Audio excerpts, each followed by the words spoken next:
Welcome to this Adult Education Senior University session, Managing Money, a Caregiver's Guide to Finances. The presenter for today is Julie Collins.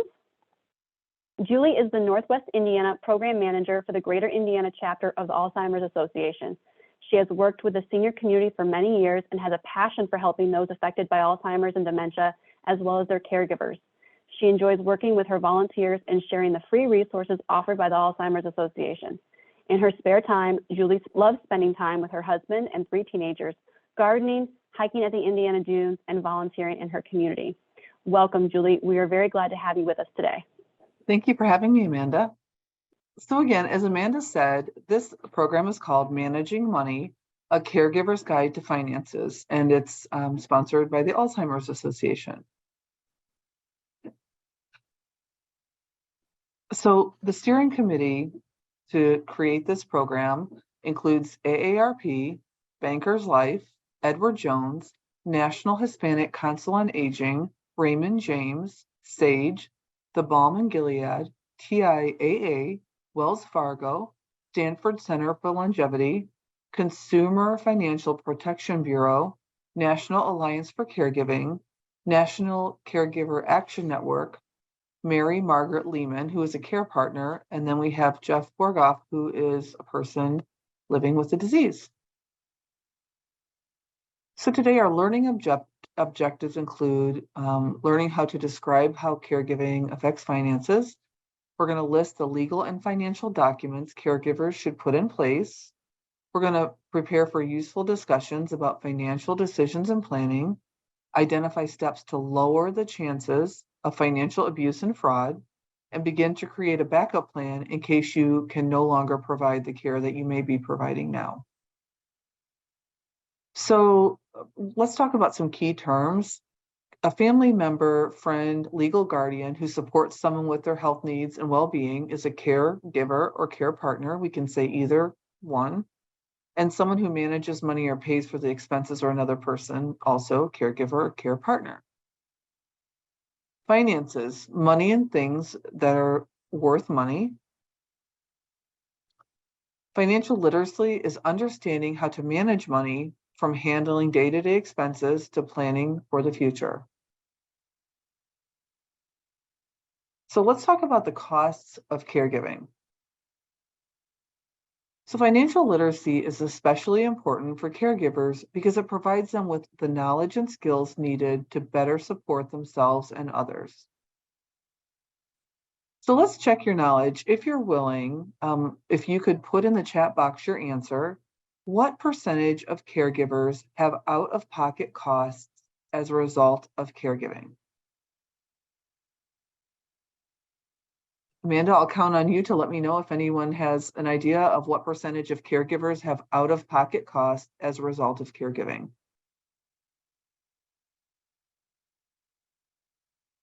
We've got one person who's saying 78, another 95. Okay, let's try 78 and see. All right, and there is the answer. It is 78%. More than 3/4 of people who are caregiving have out-of-pocket costs as a result of caregiving, including household and medical expenses.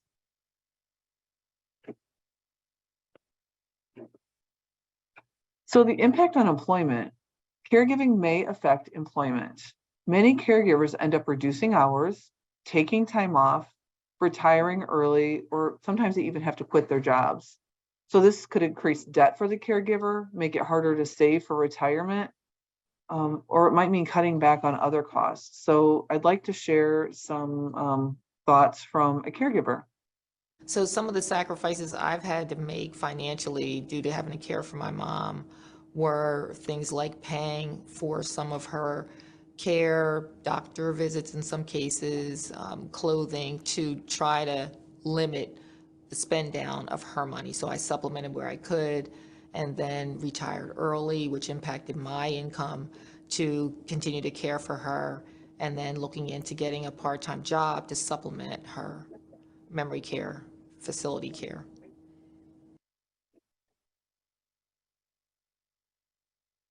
So the impact on health. Caregiving can have a major impact on the health of the caregiver. And when caregivers don't take care of themselves, it can lead to additional medical expenses like trips to the ER because you're exhausted or just extra doctor appointments. And caregivers may put off taking care of their own needs because they're so busy taking care of their loved one. And it is hard to step away and find time to take care of yourself, but it's just so important. So let's talk about how Alzheimer's disease particularly affects finances. So let's check your knowledge again. Is Alzheimer's a part of normal aging? Would that be true or false? Alzheimer's is a normal part of aging.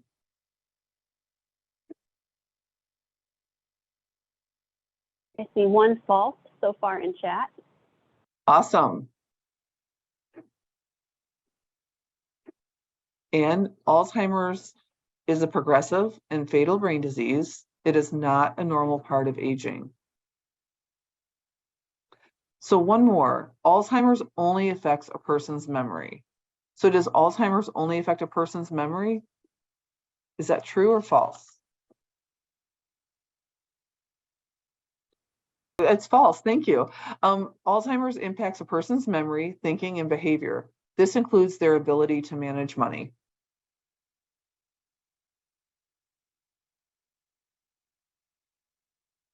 Alzheimer's, so we'll talk about the progression of the disease. Alzheimer's usually progresses slowly in 3 stages. I often get this question, how long does someone live after they've been diagnosed? Well, the answer typically is 4 to 8 years after the diagnosis. As a person advances through the disease, care needs increase, and so does the cost of care. So when you talk about the impact on ability to manage money, in the beginning, people may have trouble managing their money or remembering to pay bills. As the disease gets worse, they will no longer be able to communicate their wishes or make financial decisions. Early planning allows the person to participate in decisions about finances and future care. And that could be anything from what will happen to my money after I can no longer make the decisions, or I want to live in a long-term care community. I don't want to be taken care of at home. And all those things have financial implications. And also, talking about it before the disease progresses with that early diagnosis is going to help you in the long term. So the financial impact on caregivers, income might go down and expenses might go up. So let's hear from a caregiver. So when we finally moved into assisted living, when we first got the cost, it was going to be $5,000 a month. When we started adding on daily medications and housekeeping and all the other things that come with it, we were quickly at $6,000 per month. In my mind, every month I was, doing the calculations of, all right, how much money does Dad have left? How long can this last? What happens when that goes away?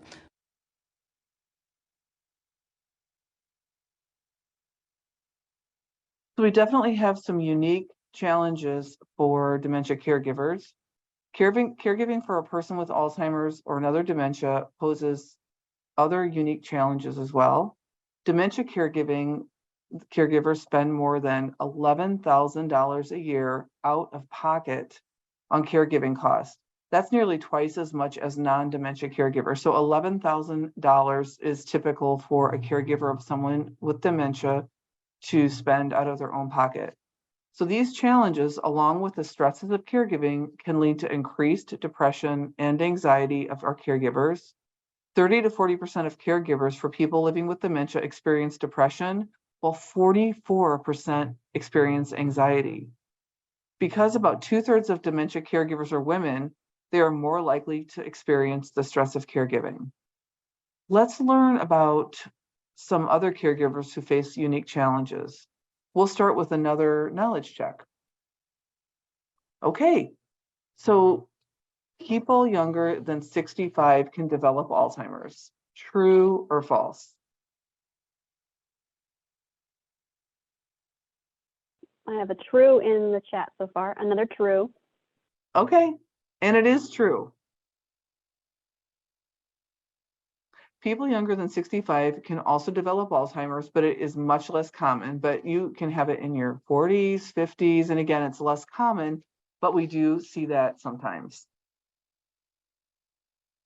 So let's go on to additional financial challenges. We'll talk about what it might be like if someone has younger onset, if they're in the LGBTQ community or are low income. People living with younger onset Alzheimer's and their caregivers face additional financial challenges. Many of these individuals report losing or quitting one or more jobs prior to their diagnosis because their cognitive changes affected them at work. So if you think of someone in their 50s, they still have many years to work. And if they start with Alzheimer's and dementia as a younger onset person, they probably will lose a job or two. As a result, these individuals are not able to maximize benefits from their employer, such as disability insurance, family and medical leave protections, or continued healthcare coverage through COBRA. People living with younger onset Alzheimer's and their partners ultimately have less time to plan for the future, including saving for retirement. These care partners face unique challenges because of their age and stage in life. And again, there are fewer people that you see diagnosed much younger, but it definitely happens. Care partners may have to return to work, increase their hours, or get another job to make up for the loss of income because they have those extra bills, while still taking care of family responsibilities. This is especially true if the person living with the disease worked a job that provided most of the financial support for their family.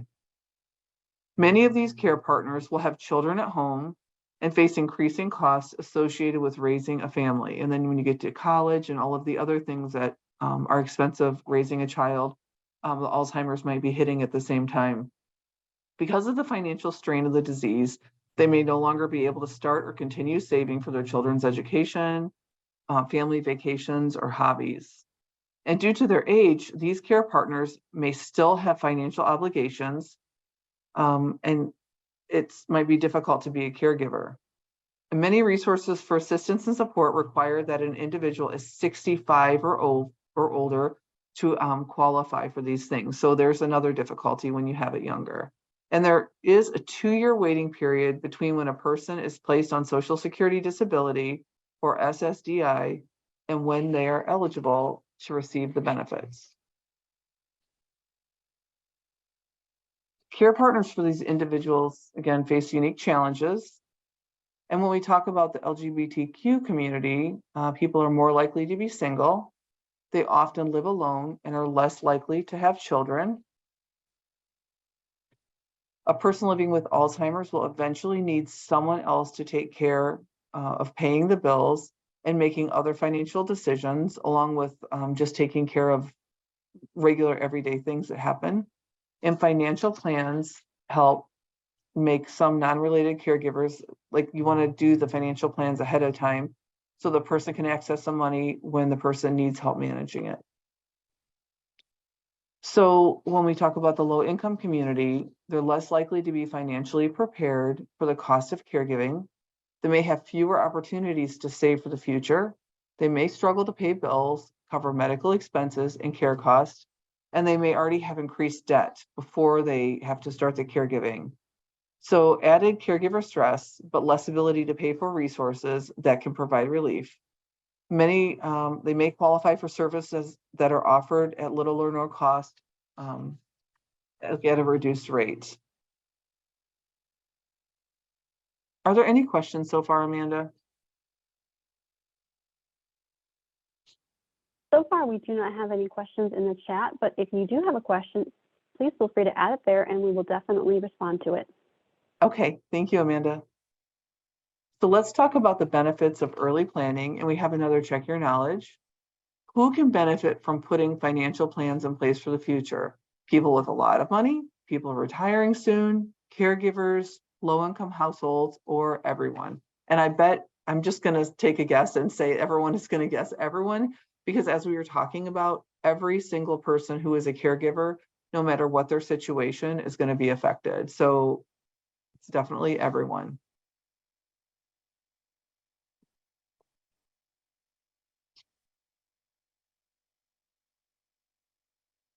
So when for the caregiver, we want to know the person's wishes.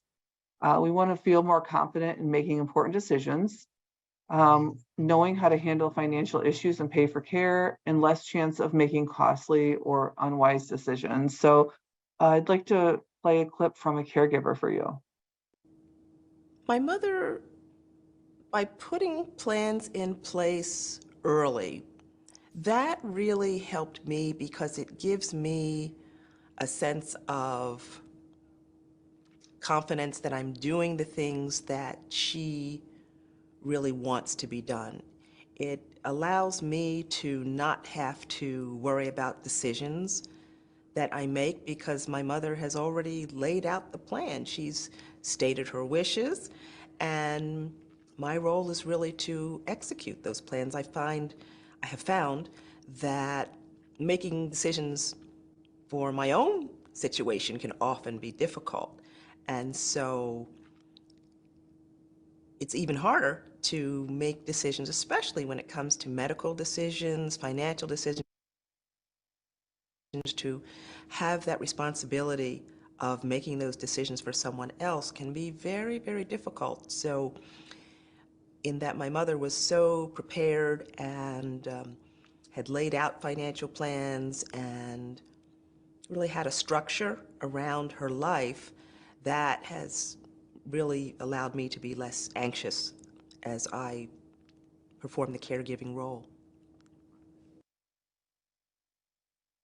So let's go on to hear from an expert. One of the benefits of putting financial plans in place for caregivers is simply peace of mind. Oftentimes we have a lot of anxiety and fear about the unknown. How long is the disease going to last?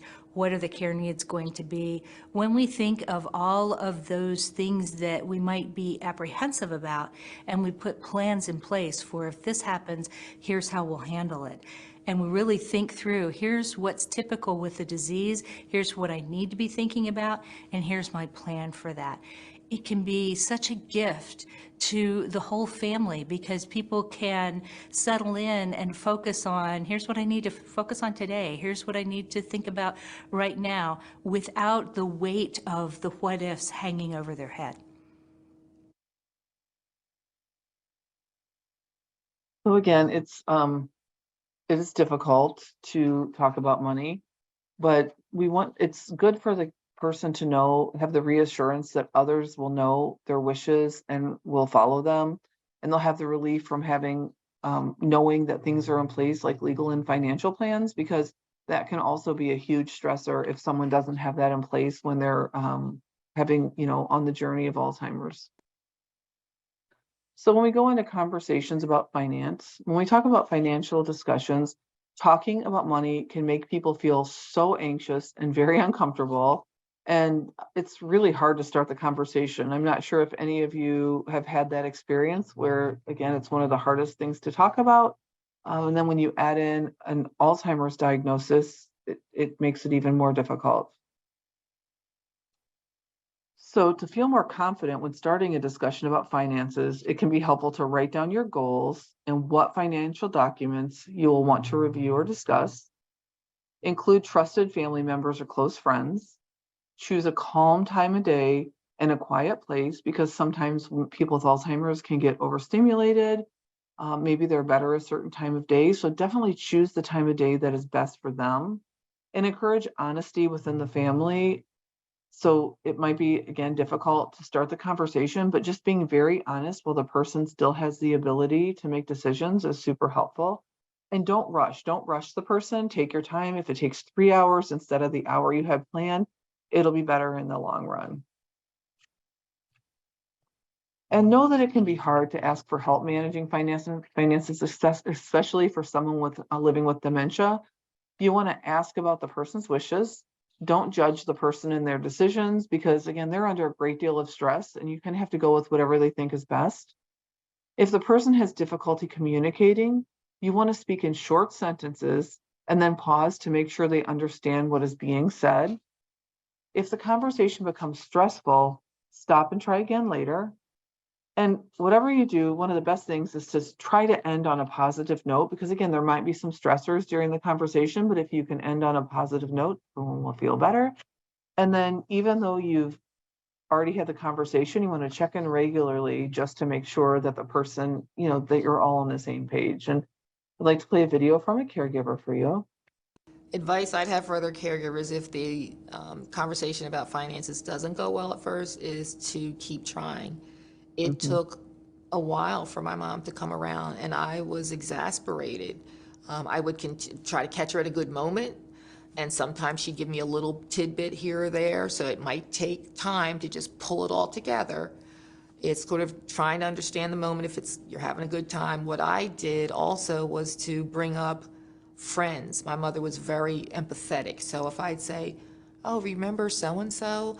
They had a situation with their mom or dad or family member where something happened and the person didn't know what to do, or they didn't have understanding about it. So that was really hard on them. She'd say, oh, really? And I'd say, yeah, see, that would help me if we talked about that kind of thing, and that would usually get her. So in my case, that empathy is what I would kind of try to use for her to open up more, but continuing to do it, catching on a good day, that was key, because it took time and it was piecemeal. Small victories, just get as much as you can over time and keep at it, because there usually will be a window where you can kind of break through, or in some cases it might be someone else has to talk to them. So here's a little information. Some things you can say. I've always admired the way you handle your finances. I want to learn more about what works well for you. Or you could say, I've noticed you seem worried about finances these days. What worries you the most? What can I do to help? You could also say, I respect your privacy, but it would give me great peace of mind to know if you have financial plans in place so I can follow your wishes. So I feel like all of these things are great ways to approach someone, non-threatening, and maybe will help you start a conversation. And here, I want to talk to you about I want to talk with you about my finances so you can assess them in case of an emergency. I really want you to understand my wishes for the future. Let's talk about how I want my finances managed. So you can see it both ways here, coming from the person that's living with the disease as well as the caregiver. So I'd like to show you an activity, and Amanda sent out the activity book, so you can pull that up when you have time.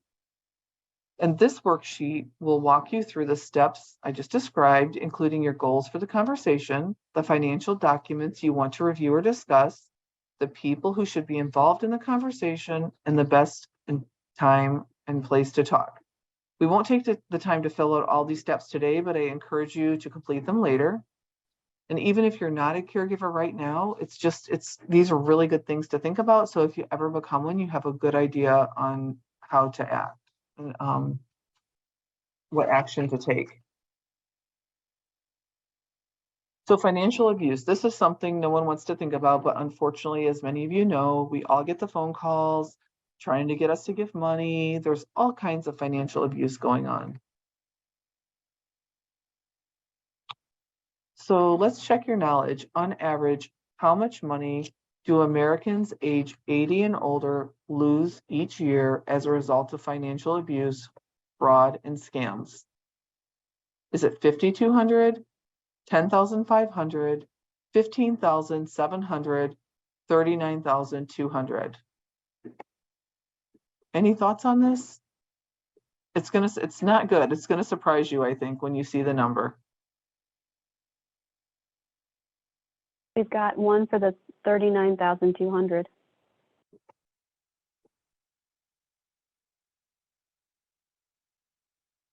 Yep, studies show that financial exploitation is the most common form of elder abuse, and yet only a small fraction of these incidents are ever reported. It could be family, it could be, as I said, the phone calls you get. So let's talk a little bit about that. So, and it can, as I was just saying, it can be family, it can occur in any setting. Individuals living with dementia have a greater risk of becoming victims. They may not remember, they may not even know they're getting scammed. or remember to report the abuse. And they may themselves struggle to make good financial decisions. We've heard from bankers who will say, I've had someone coming in, they've been doing the same thing for many years, always good with their money, and then all of a sudden things change. So that's just one example of how things can change when you have Alzheimer's or dementia.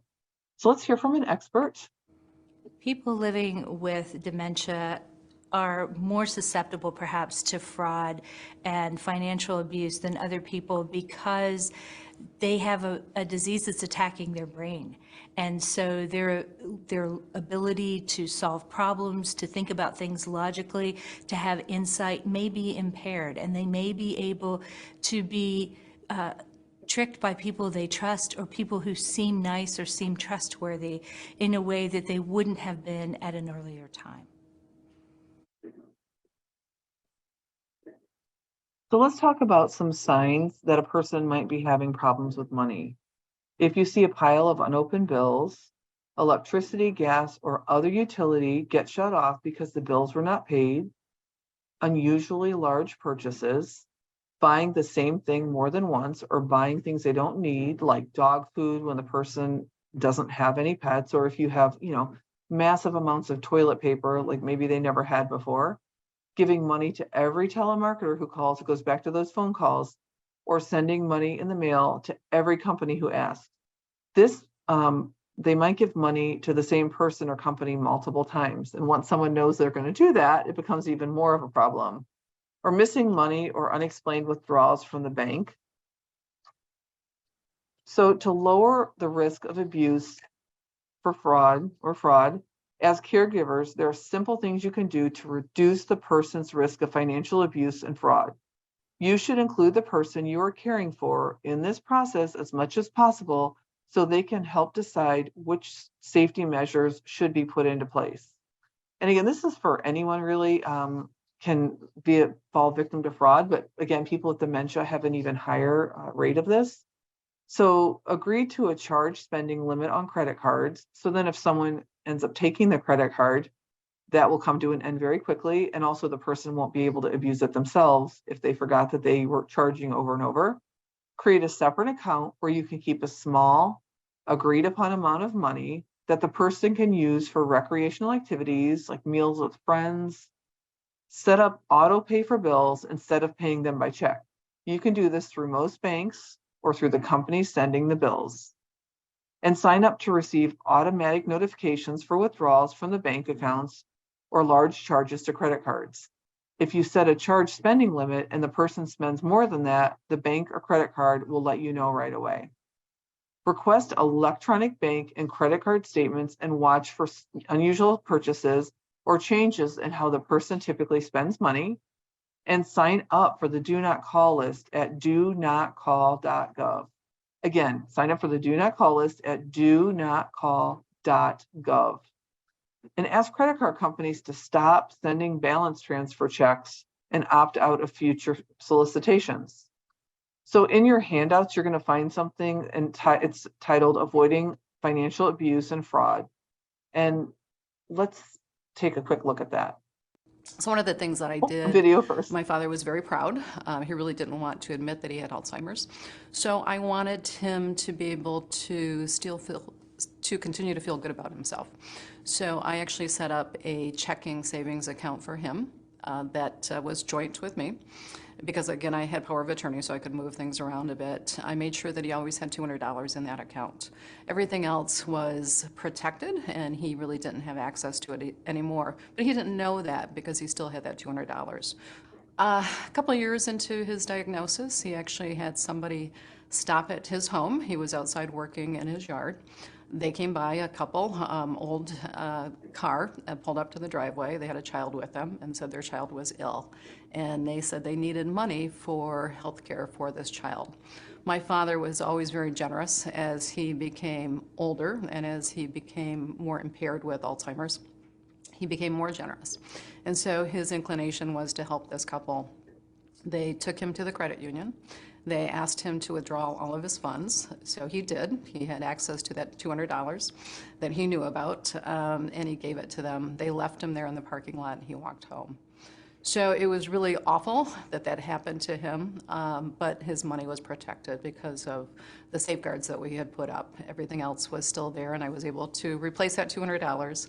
So we tried very hard to do everything we could to protect him financially, but also to make sure that we didn't take away his sense of self-esteem.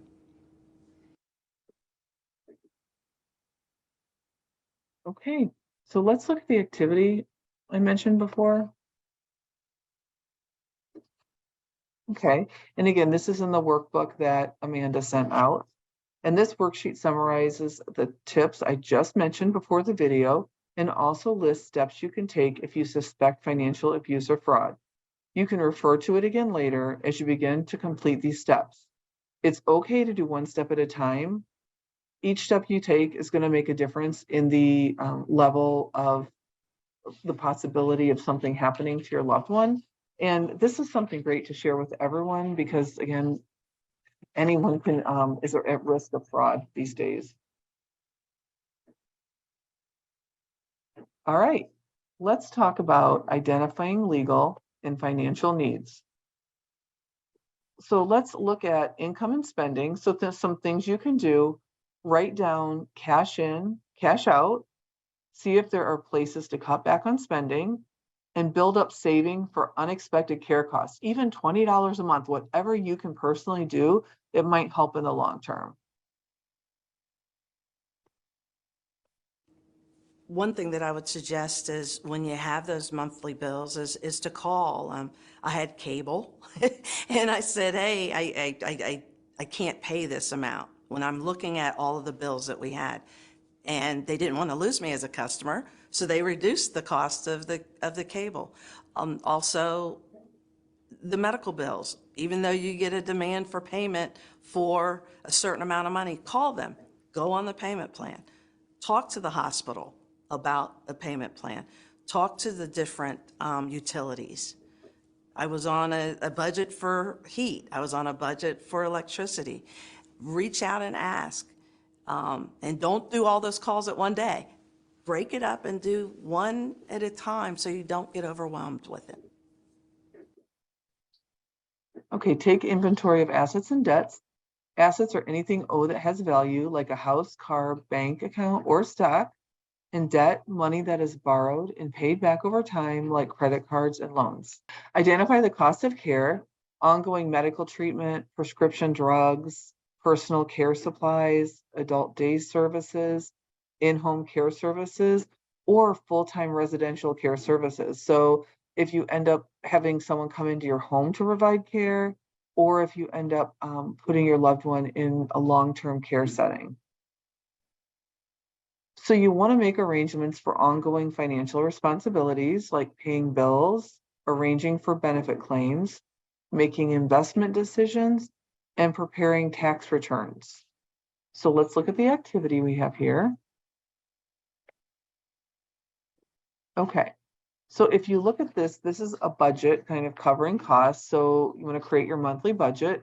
And if you look over on the left, the type of expenses, housing, rent, mortgage, residential care, just I'll read a few examples, in-home care and adult day services, utilities, and then over further to the left, you can put the type of income that's coming in. And then when you're doing your monthly budget, if you look all the way over to the right, you can look at what the housing costs are, utilities, medical expenses, entertainment. So even transportation, if you think, do you have a car payment? Do you have to have someone, do you have to Uber? What is going on with the transportation? Debt payments as far as credit cards, student loans, personal care, just anything you might need, including soap, clothing, and then insurance. Of course, we have home, health, life, auto, and other insurances. So let's look into some common funding sources. So a number of financial resources may be available to help cover the cost of care.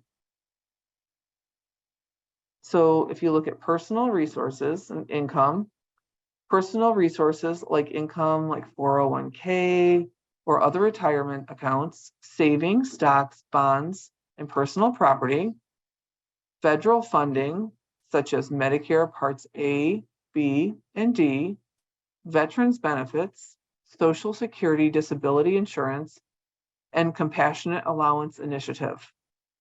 State funding sources like Medigap and Medicaid. You can also find additional resources at benefitscheckup.org. Again, that's benefitscheckup.org. And some of these programs may be able to help pay for medication cost, transportation, meals, and other things. And in your handouts for this program, you'll find a brochure called Money Matters. This has additional information about many of the funding resources I just mentioned, along with phone numbers and websites, so you can learn more. So again, in the thing that Amanda sent you, that should give you all of this information. And you can also call the Alzheimer's Association 24/7 helpline at 1-800-272-3900 to talk to an expert who can help answer questions about these resources or connect you with other low-cost or free community support services. So again, our helpline is 1-800-272-3900. And the people there are always happy to answer these questions and see if they can help you if you're having, where you might need some financial assistance, to see if there's anyone who provides that. So tips for legal planning. So legal planning makes sure a person can designate a trusted family member or friend to make a decision for them. And let's hear from a caregiver again. Most of these resources you can access online. You can access from multiple different entities. And I did most of all of her documents that were necessary: the power of attorney, the living will, the healthcare power of attorney, the financial power of attorney. All of those things you can access, and you can get them notarized and legal documents created. So don't let that be a hindrance to take care of those items, because those items are really, really important early on in the disease. If you wait, it's only going to cause more problems. So the earlier you get it, the better. And don't be afraid of the nuances of all these documents and all these papers. It's pretty simplified if you research it. There's a really simple way to go about it and take care of it as soon as possible. So when organizing legal plans, it's important to start by taking inventory of any legal documents that are already in place. And sometimes that goes back to somebody who has an early diagnosis with Alzheimer's disease. And again, this could be for any person, but when you have that early diagnosis of Alzheimer's disease, you want to make sure you know what's already in place, so you're not struggling to get that taken care of. And you want to review them and make any updates if you need to while the person is still in the early stage. At the very least, make sure that the following documents, sometimes referred to as advanced directives, are in place and up to date. So that's a durable power of attorney for both finances and healthcare. And these allow a person to name someone else to make financial and health-related decisions when they can no longer do it themselves. And then a living will. I'm sure many of you have heard of this. This document explains a person's wishes for medical treatment near the end of life. Now let's take a look at the Organizing Legal Plans worksheet in your handout. It explains a common legal and financial documents in detail. So, okay. So let's open this up. And again, you will have this. And this is something I think it might be worth reading here together. So if you don't mind, I'd like to go through this. So a durable power of attorney for finances and property. So a durable power of attorney for finances and property allows someone to designate another person to make decisions about their finances, such as income and assets and investments, when they can no longer do that. And again, it goes back to that early stage. When someone is in early stage dementia, that's when you have to make these decisions while they still have the ability. Durable power of attorney for healthcare. A durable power of attorney for healthcare allows a person to name a health agent, someone who can make healthcare decisions on their behalf if they are no longer able to do so. This includes types of treatments and settings the healthcare providers, and end-of-life decisions, such as the use of feeding tubes, and do not resuscitate, which you may know as DNR orders. It's important to have the person and the healthcare agent to discuss wishes regarding early, to make sure that the agent understands the person's wishes and is willing to, and able to act on their behalf. Because sometimes, even though if you know their wishes and they're in writing, it's still difficult. So you need to make sure you have someone who you trust and is willing to, do what you would want done. So let's go on to that living will.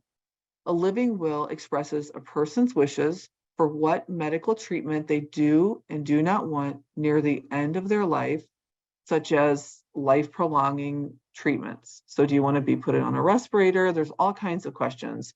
And this document is primarily between a person and his or her doctor, and it advises them on how to approach treatment. Depending on the state in which a person lives, specific form and a living will may be required. So it may have to be drafted by an attorney. But again, everyone here may be in a different state, so it's always good to do some research on that.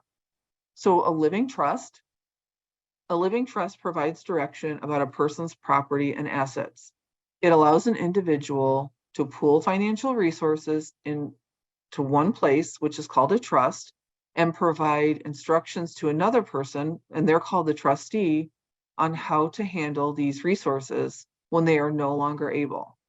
The individual should also name a successor trustee who can take over. So if something happens to the first trustee, you want to have that second trustee, and maybe it's one child, and if something happens, then the next child would take over. Every person's situation is a little bit different, but that's basically when a person dies, then they'll depending on state law and the individual circumstances, a living trust may allow an estate to avoid probate, which is the process used by the court to distribute property after a person passes away.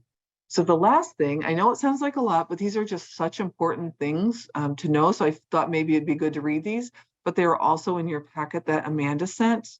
So a standard will provides information about how a person's estate or the things they own that have value will be distributed upon their death. In the will, an individual may name an executor and beneficiary or beneficiaries. An executor is the person who will manage the individual's estate. However, the executor has no legal authority during the person's lifetime. A beneficiary is anyone who will receive the assets in the estate. Are there any questions about that? Again, this is a really good resource because I always get a ton of questions about this. And even for me, it's so helpful to go back to this document right here to get a good idea of what needs to be done. And you can always call our helpline, again, at 1-800-272-3900, and they're very good at going over these types of things too.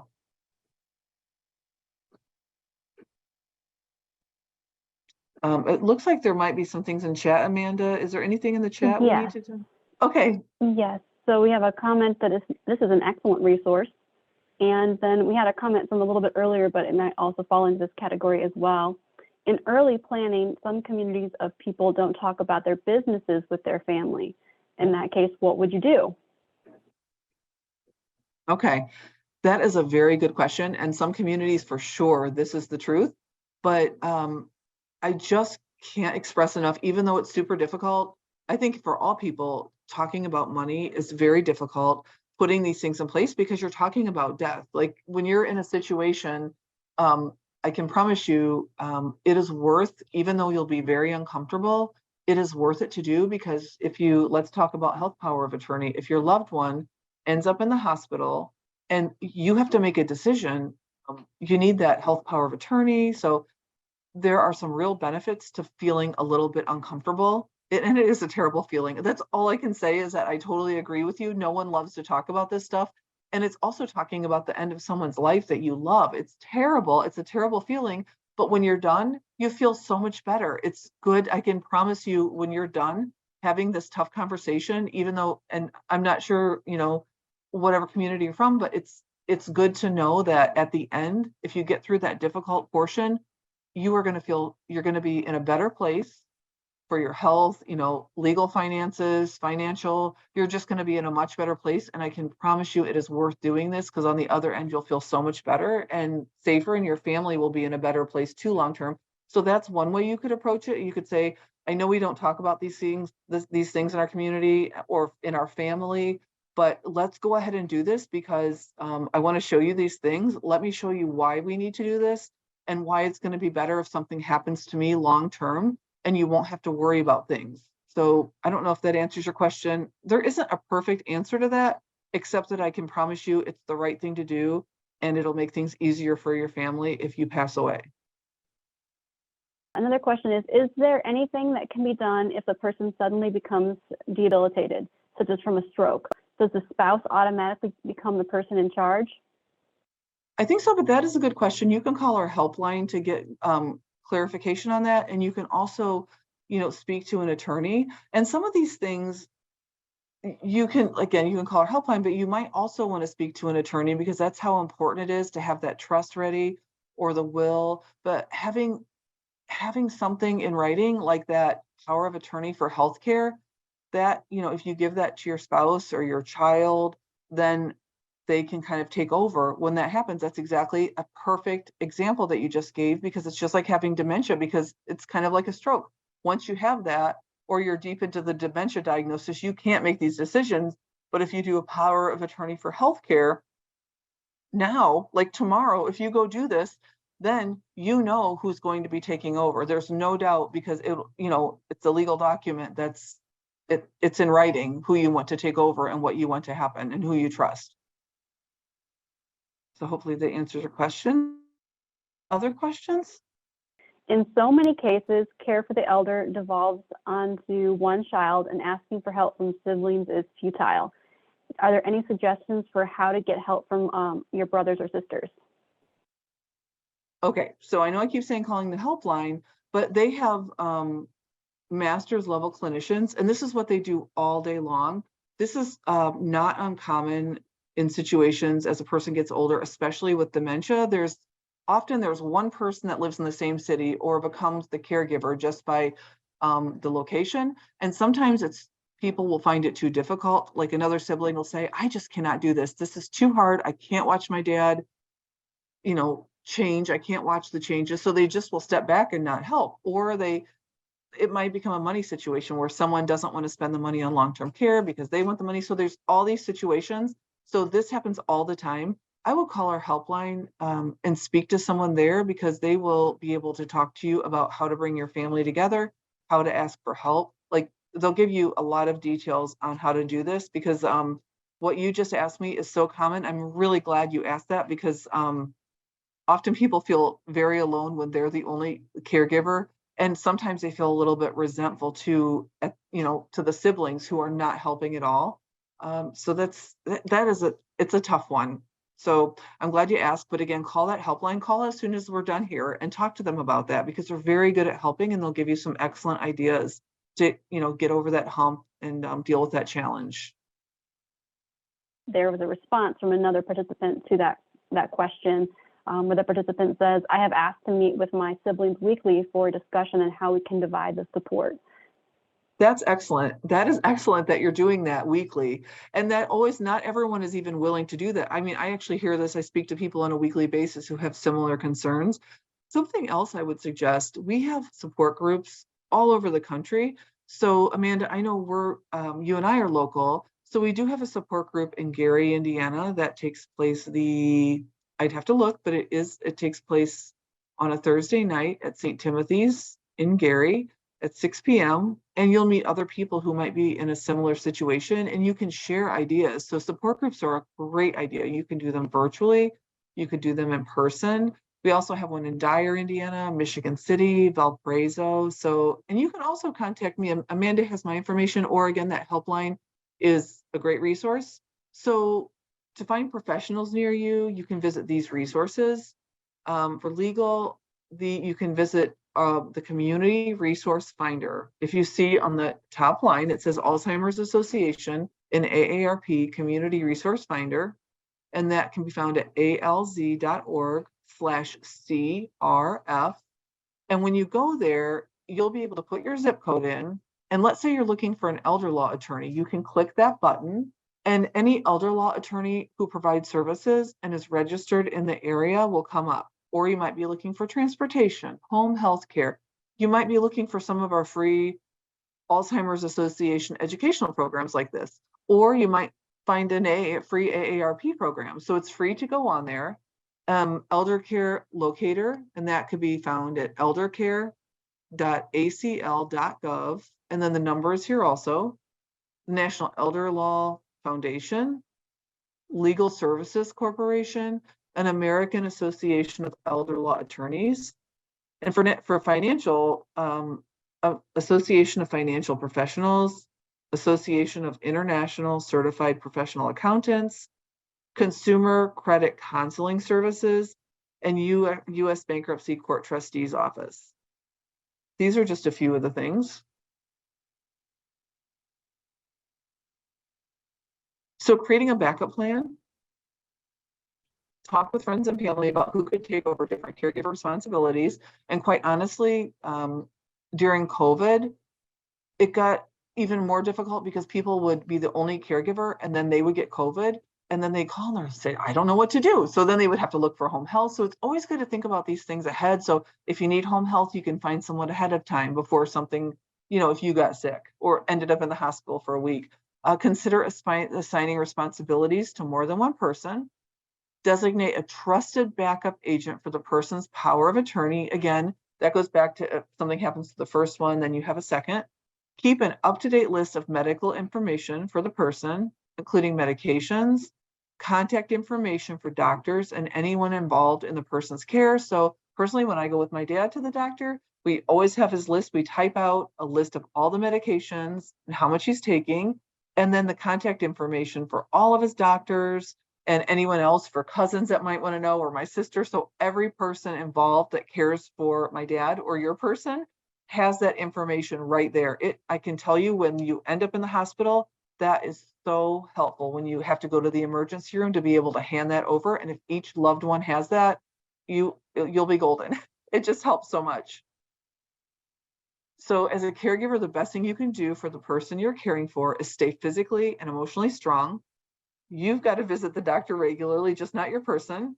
Eat well and stay physically active. Look into respite care or other support services. Ask for and accept help from others. That's difficult, isn't it? Like, we always think we can do it all on our own, and maybe we do it the best in our minds, but getting a break and asking for help from others is super important. So even if you think you're the best caregiver, which you might be, other people will do okay too. You just find someone you trust and take the help. And build a care team to assist with caregiving responsibilities. So again, I keep saying it, but our helpline is phenomenal. 1-800-272-3900. Our website, there's a ton of information, alz.org. And then to find the community resource finder, alz.org/CRF. Next steps, write down 1 or 2 action steps you plan to take after today's program. Like an example, I will complete the worksheet from today's presentation. And I want to thank you for coming. And also that if you can print out or have on your computer what Amanda sent you as far as the worksheet, even if you want to share it with someone else, especially the stuff about power of attorney or making your budget, you'll feel better after you do it. So Amanda, are there any other questions? Yes, Julie, there is another question. What is the cutoff for getting a power of attorney for health for a person who has the onset of dementia as opposed to needing the guardianship? That's a good question. And it's difficult to answer because I can't really say there's like a cutoff. Every situation, and I wish I could give you a solid answer, but every situation is different. Every person with dementia progresses at a different stage. That's why we always say, don't wait. Do it as soon as you can once you get the diagnosis, because if things progress faster for your loved one, it'll be harder for them to put things in writing and be able, be allowed to do that. So we never want to mess around with that. Do it as soon as you possibly can. And if you need a little more detail for your situation, again, the helpline is very good.